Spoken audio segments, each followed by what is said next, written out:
Silver और copper के बाद यूरेनियम एक ऐसा मेटल है जो कि अब ग्लोबल इकोनॉमी के लिए सबसे ज़रूरी बताया जा रहा है। ये दुनिया भर की एनर्जी के लिए एक ऐसा सुपर फ्यूल है जो 24 घंटे बिना रुके बिजली दे सकता है और इस सुपर फ्यूल का नाम है यूरेनियम। इस वीडियो में जानते हैं कि भारत के लिए यूरेनियम का इंपोर्ट क्यों ज़रूरी है, भारत और कनाडा की ये डील में यूरेनियम को इतनी तवज्जो क्यों दी जा रही है, और अगर आप भी यूरेनियम के बढ़ते बाजार में निवेश करना चाहते हैं तो कौन से ऐसे प्लेटफॉर्म है या कौन से ऐसे तरीके हैं जहां आप अपना पैसा लगा सकते हैं। सबसे पहले तो यूरेनियम मेटल की ज़रूरत को समझते हैं, आखिर ये काम कहाँ आता है। तो भारत दुनिया की सबसे तेजी से बढ़ती हुई अर्थव्यवस्था में से एक है।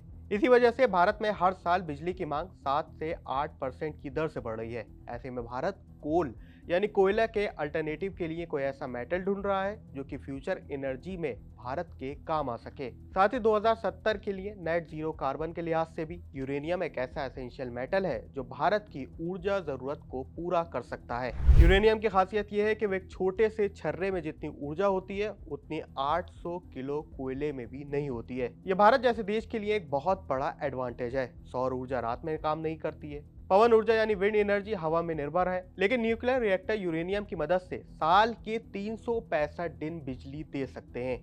ऐसे में भारत का लक्ष्य है कि अपने विशाल थोरियम रिजर्व का भी उपयोग किया जा सके, क्योंकि थोरियम को ईंधन बनाने के लिए शुरुआती फेजेस में यूरेनियम की ही जरूरत पड़ती है।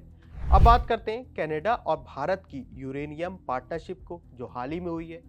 तो कनाडा दुनिया का चौथा सबसे बड़ा यूरेनियम प्रोड्यूसर है। 1974 के पोखरण न्यूक्लियर टेस्ट के बाद कनाडा ने भारत को यूरेनियम देना बंद कर दिया था, लेकिन दशकों के कूटनीतिक प्रयासों के बाद 2015 में एक ऐतिहासिक समझौता यूरेनियम को लेकर हुआ है। इस समझौते के तहत कनाडा की कंपनी कैमकियो भारत को हजारों टन यूरेनियम की आपूर्ति करेगी।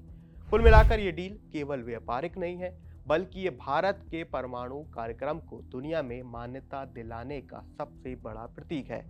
अब आते हैं आप सबसे इंपॉर्टेंट फेज, यानी आप इसमें कैसे निवेश कर सकते हैं और क्या कॉपर और दूसरे मेटल कितना यहाँ पर भी जबरदस्त कमाई होगी। तो भारत में तो सबसे पहले कोई भी लिस्टेड यूरेनियम माइनिंग कंपनी दर्ज नहीं है, क्योंकि यहाँ पर यूरेनियम माइनिंग पर पूरे तरीके से सरकार का कंट्रोल है।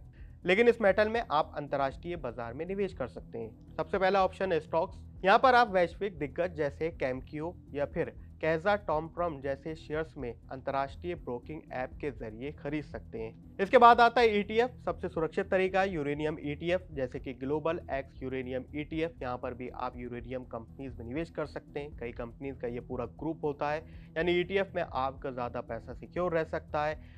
हालांकि भारत में ये शुरुआती चरण में है, लेकिन जैसे जैसे इसकी ज़रूरत बढ़ती जा रही है तो यूरेनियम भी आगे जाके काफ़ी महंगा हो सकता है, यानी इसमें भी कमाई का सीधा सीधा मौका बन सकता है। खासकर भारत तो अब न्यूक्लियर सेक्टर में बड़ा निवेश कर रहा है।